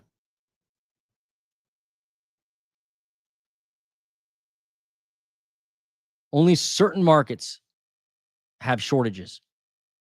Well, the ones we've looked at today seem to be really struggling with new listings and inventory growth. I mean, they do have more inventory, but it's not like an explosion.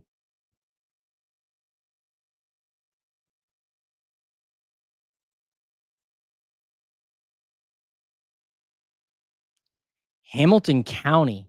Oh, Indianapolis. Oh, I didn't know that's where Indy was. Yeah, I can do that.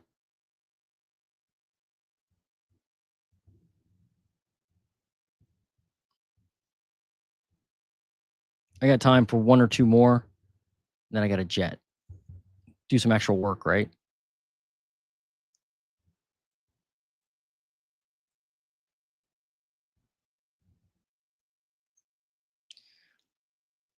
Indianapolis, new listings. Well, Hamilton County, Indiana, anyway. Down 8.9% in new listings. Goodness. Just like these other markets. April, just like these other markets. Thanks for joining us, by the way. It's crazy. There's fewer people listing their homes right now than the last 4 years.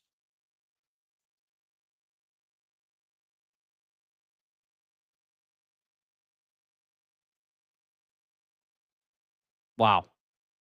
Back in 2022, you had 149 people list a home. Right now, 99. Let's do home sold. Yeah, look at this. Home sold down 10%, call it 11%. People aren't buying and they're not selling. They're just checked out in Indianapolis or Hamilton County, Indiana. Let's do active inventory. Yeah, just like these other metros we're looking at, I'm seeing higher inventory earlier in the year, but now you're seeing a decline in inventory. Like last 2 weeks ago or whatever, you had 771 homes on the market, now 757.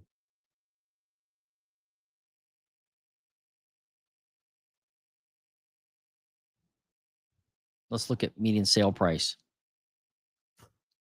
Wow. Unreal. $475,000 in Hamilton County, Indiana. That's expensive. That's an expensive county. That's not Indianapolis Metro, though. But still, That's a high-priced area. At least it is for like Indiana, Ohio, when you think about it. 3.8%. Call it 4% up year over year in home prices. You started at 451, now 475. Yikes. It doesn't seem like you're going to get any relief there. I hate to tell you that. It just doesn't. Unless, yeah, you're just going to have more new listings. More new listings, and you're going to have demand stay back. Again, like, so nationally, we had 88, what would we have? Approximately like 80,000? Is that right? 80,000 new listings nationally? Let me look. 92,000. So this is an important point to share. Thank you, April, for asking about that. We had, and this is all metros. This is just the national look again. I wanted to point this out. We had 92,000 new listings hit the market in the last 4 weeks, average. When you look at the weekly average over the last 4 weeks, that's how this is gauged. But the trend shows us that new listings are going down. 92,000 back in the GFC, like leading up to the GFC. And this is what caused the price declines. The numbers were like 200,000, 250,000, 300,000 new listings hitting the market in a week. When you have 200,000 active listings, new listings hitting the market in just a week, if you're not going to sell a lot of those listings, you're going to see price decline just spiral out of control because there's a ton of inventory versus the demand. But right now, with 92,000 new listings, when you're supposed to have over 100 at least, I mean, 2022, we had over 100,000. Well, here's 124. And let's look at this. Look at the price decline in 2022. You really want to know what's happening in the housing market? Like, this chart tells you it all. Look at this. In 2022, median sale price was $383,000 in June. This is in 2000. And then if I go down, look where look what happened. 375, 372, 365. And if I go back to, let me zoom this in a little bit or out. Look at new listings again. Look what happened with new listings. It climbed. We started at the year weekly at 51,000 and peaked at 124,000 in 2022. And they did decline, but when they increased, what followed was a massive amount of price decline. Right? Look at the price decline that happened after the new listings went up. I mean, it's severe. So, I mean, this was for all intents and purposes, people are like, well, when's the housing market going to crash? Well, it kind of already did. A lot of people missed it, right? Because they were expecting probably their metro to see a huge price crash of 50%. But that shows me what happens when new listings skyrocket, pending sales don't. You're going to see price problems. And we did, because people were pulling the fire alarm. Interest rates spiked right about this time here, right? Late 21, right? Interest rates started to spike. They went up drastically. People pulled the fire alarm. They're like, I got to sell. They put their house on the market. Tons of people had the same idea, and that's why we had massive price declines that year. But then what happened? Well, people kind of got used to it, and they were like, maybe I don't need to sell. And they kind of calmed down and decided to stay put and not list their home. And they're still not listing their home. Anyway, that's what happened.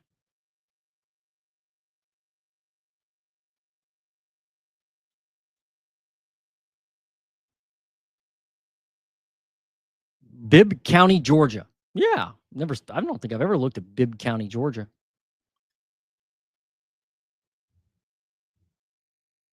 I love these little areas or these different areas. I wonder how many new listings you have. Wow, look at this. New listings down 25%, but you only have 47. So hard to gauge a lot with just a few listings like that. But nonetheless, you are down a lot with new listings. Active listings.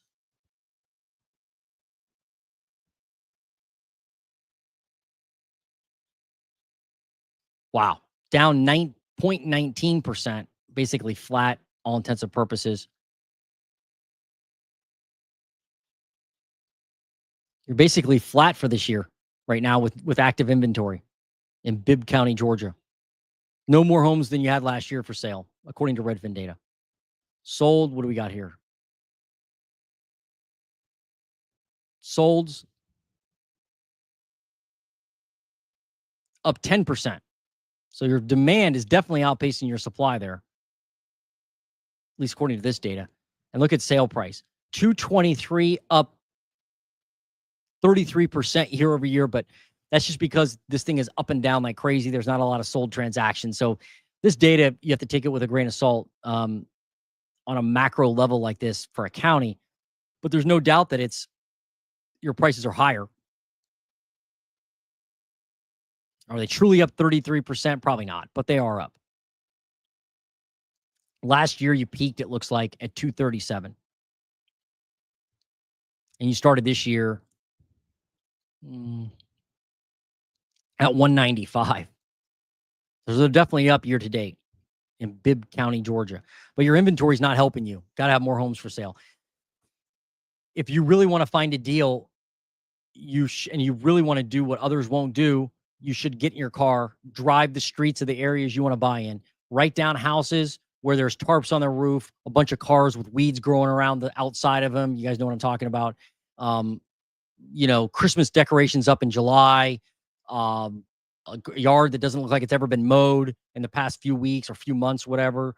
Drive by at night. If there's no lights on at night, that's a good indicator. Write down the addresses of those homes that you may be interested in buying, realizing there probably is some repair work there, and then send those owners letters and ask them, do they want to sell their home? You'd be shocked how many people reply. That's how I find my deals. That's how I do it. I have a software that does it, but you don't need a software. You can just write them down and then look up the owner information. You can knock on the door. There are people that do that. I don't do that, but other people will just knock on the door.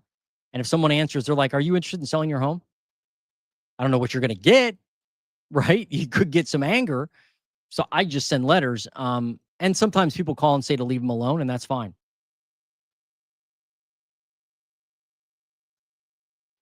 But that's how I find all my opportunities. I don't find them on market. Just an idea.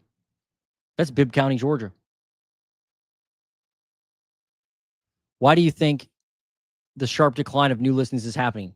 Yep, just the fact that people, at the beginning of this live, and you can go back and watch it, but Rick, one of the viewers, made a comment. I think he's dead on that. I think a lot of people needed to sell early in the year, and they jumped on it like, hey, we need to sell this year. Let's get on it for spring. But then that pool of people has dried up, and the people that are left don't need to sell. They just want to sell maybe, or don't want to sell at all. And so they're just staying put. The fact that home prices are high and interest rates are elevated still makes switching very expensive. So many people are like, I'm just going to stay put. All that is summed up in saying there's not a lot of distress with home owners right now. Not as much as people paint the narrative that there is or are. So I think there's low distress and just not a need to sell. So they're not.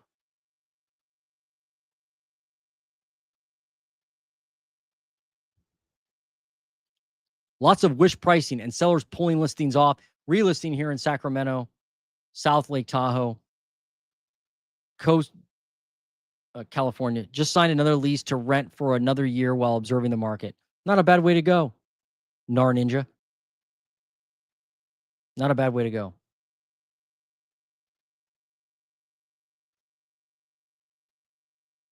My neighbor's listing in Heartland, Michigan is way overpriced for the neighborhood, and they've dropped $20K, but it needs to be lower. Yeah, not lower enough. They obviously went in way too high. Um, Somebody you asked me about Livingston County, Texas, huh?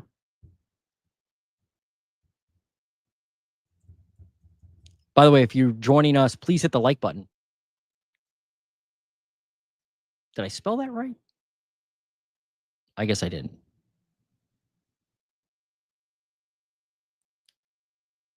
Oh, Michigan. Huh. Why did I say Texas?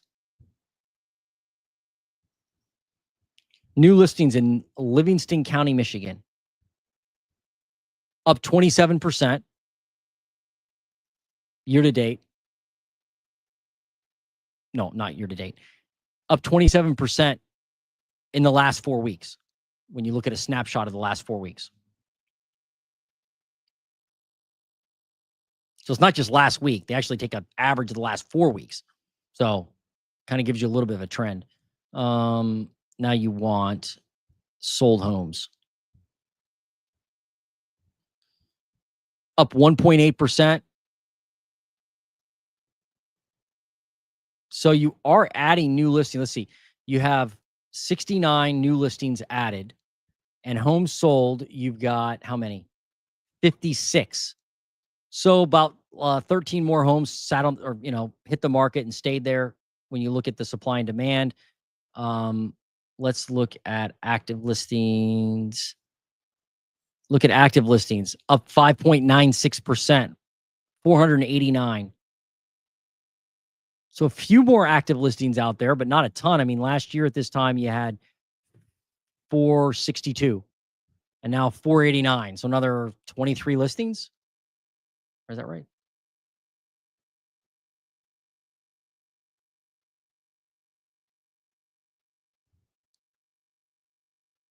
No, another 27 listings.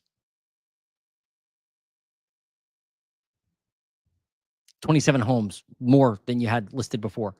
Median sale price 408, down, what's that? 1%, 2%, down 1% year over year. You started with 6%. I'm sorry. You started with a 6% gain at 384.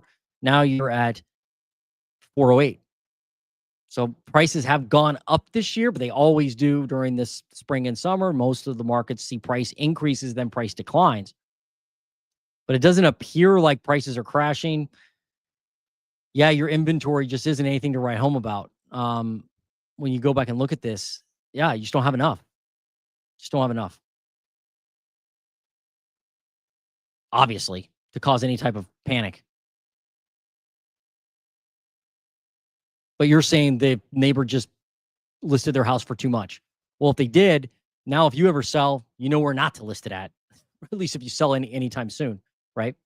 That entry point on a price is like the most important factor on pricing a home, or one of the most important factors. Like if you have a lot of people that think if I start high, I can always go down. Wrong. You can go down, and you will if you want to sell, but you end up with a lower price usually than if you started lower at a market price and sold it faster. Usually that will give you a higher end price as a seller than starting too high and hoping that, somebody's going to make you an offer. But many sellers think if I start high, I can always come down. You got to know the market, and pricing a home isn't easy sometimes, depending on where you're located. Like in a subdivision, it's super simple, but in like a rural area, very challenging sometimes. Houses are different. You got well water and septic versus city and public sewer. You've got barns. You've got land versus no land. So pricing a home isn't easy. I wonder if your neighbors will sell their home eventually. Hard to know. But thanks, Kimberly, for the idea. I'm looking at that. All right, I got time for a couple more here.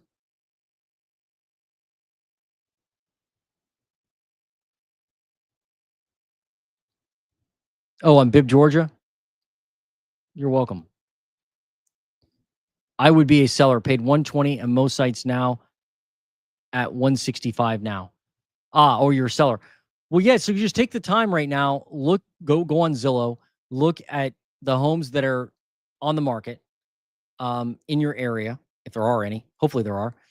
If there are any open houses, go to those because you don't have to sign an agent agreement or a buyer agreement to go see an open house. Go to the open houses or look at the pictures and be honest with yourself and go, all right, are these homes similar to mine? What do I have that they don't have? Is my home bigger? And then watch those homes and see how they do, how fast they move. And that'll give you an idea of, all right, well, these homes sold at this price and the ones that are similar to mine, and they took this long to sell. Then you have a realistic expectation. So, yeah, I'm glad you're doing your homework. Good job, MYOB now.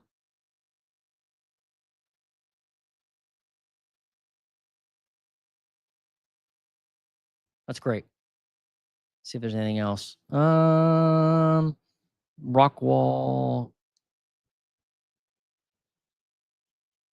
Farhan, can you hey, how you doing? Can you check Rockwall County, Texas? Sure. Rockwall County, Texas. I don't know why I say it like that. Rockwall County. I wonder what that is. I don't know where that is. Let me look.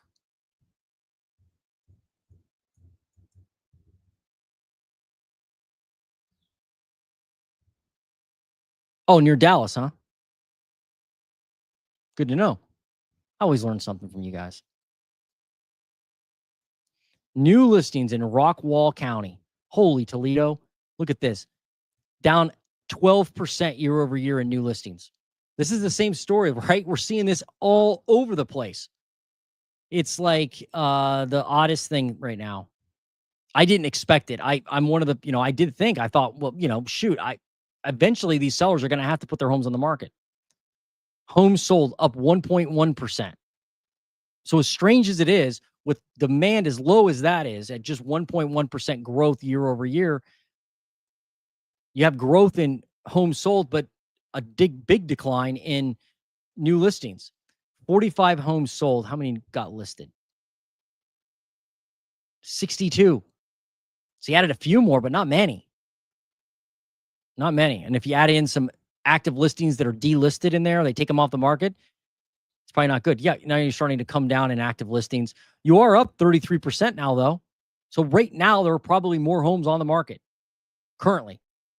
Will that stay that way? It may not if new listings continue to decline. But your active inventory is starting to decline. 1325, now 1310.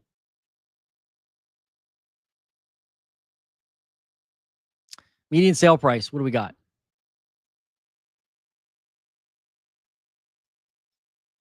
$431,000. You're basically flat year over year. You're actually down year to date. You were at 434, right? And now you're at 431. So you've actually lost a little bit of median sale price. So maybe prices you're seeing are flat, like you're seeing the same type of pricing.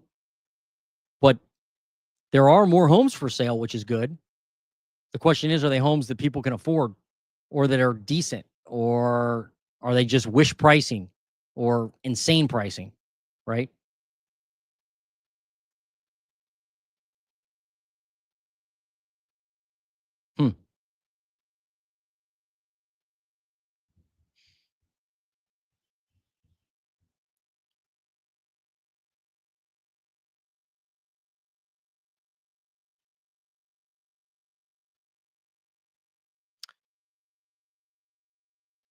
Night Cry, what's happening, man?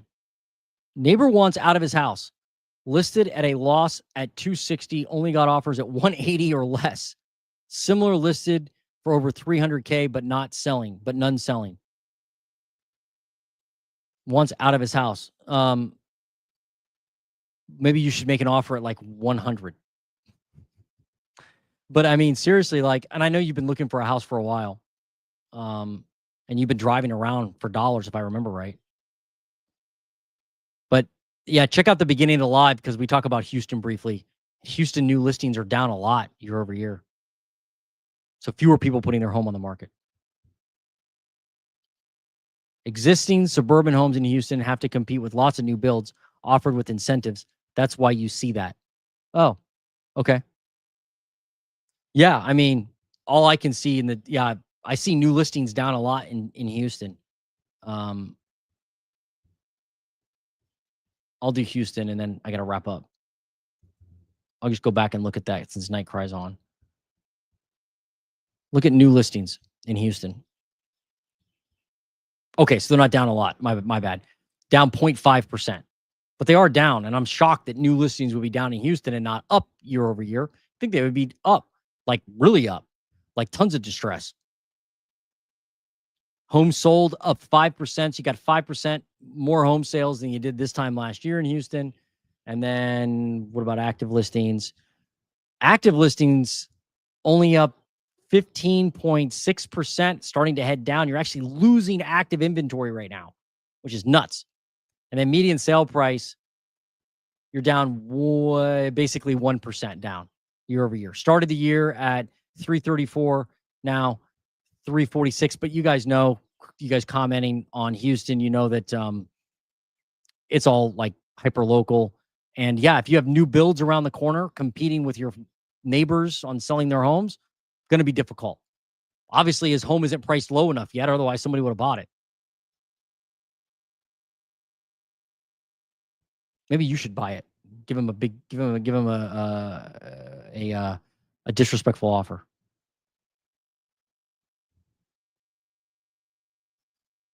Oh, let me go back to this real quick. Many people paid high prices for homes. Debbie, how you doing? For homes the last 4 years. Taxes were jacked up 40% on the sales price. Now prices go down, but those jacked up taxes remain. That's a great point. Oh, man, I missed that one. You're right. Even with all the videos I've been doing about property taxes, you're 100% accurate. That's going to keep people from buying homes. It's going to keep people from buying new homes because of taxes. Taxes haven't changed. Prices really haven't changed that much either in most areas. But taxes are crushing people. Every deal I look at, I look at maybe 3 to 5 deals a day as an investor. They all get blown up because of taxes. All of them. And the problem is this current owner hasn't really been hit yet with the true assessed value. And let's say somebody bought their duplex 20 years ago and they paid $50,000 for it. And the county assessed it for $25,000. Now, flash forward 20 years, I'm trying to buy it and they're asking $250,000 for the duplex. Well, they haven't raised rent that much, let's pretend, which many of them haven't. So now the revenue is small and the taxes now will be reassessed at the new value and the whole deal is blown up. And I tell them, I show them the numbers and I say, hey, look, I can only offer you $150,000 for this duplex, not $250,000, because taxes are exponentially higher, insurance is higher, and you haven't raised rent like you should have over the past 20 years. So when I buy the building, I'm going to have to raise rent. I'm going to have to double rent. And I can't do that to somebody. You can't double the rent on somebody. You can legally, but I don't. And so if I raise rent by $100 a month, that's not going to help me. And taxes make the deal completely just not profitable. So it just doesn't work. And the sellers, a lot of times, the owners, these are off-market owners, right? They're not on the market. They get upset. They're incredulous. They're like, that's not right. Like that tax number isn't right. And I'm like, it's right. That's what I went to the county website. I talked to the county auditor. This is correct. I will pay this in taxes. You only pay this. It kind of slaps them in the face like, holy cow. It's like, yeah, that's why my offer is only, $150 and you want $250. Sorry. I wish it was better, but it's not.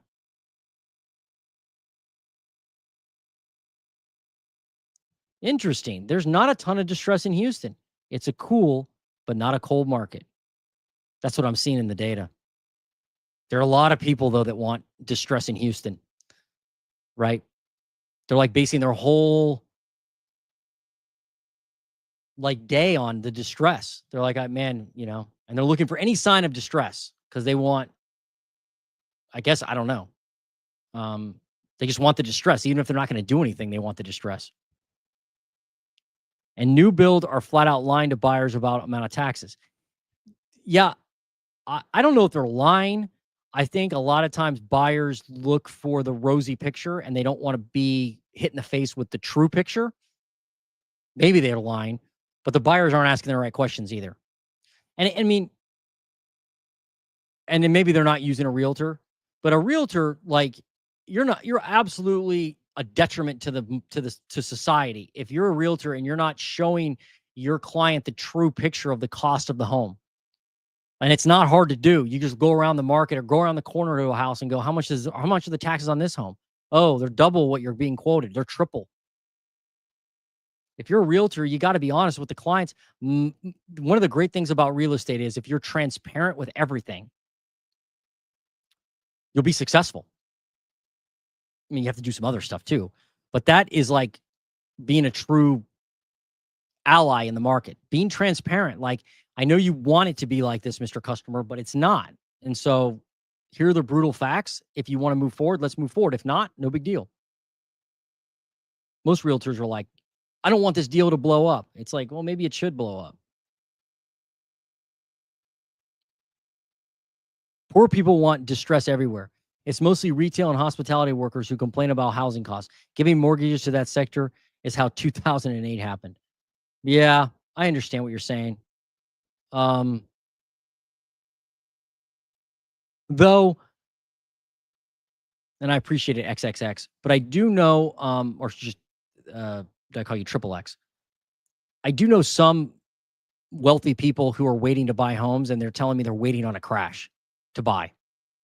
They've got tons of cash, millions of dollars, tens of millions of dollars ready to deploy.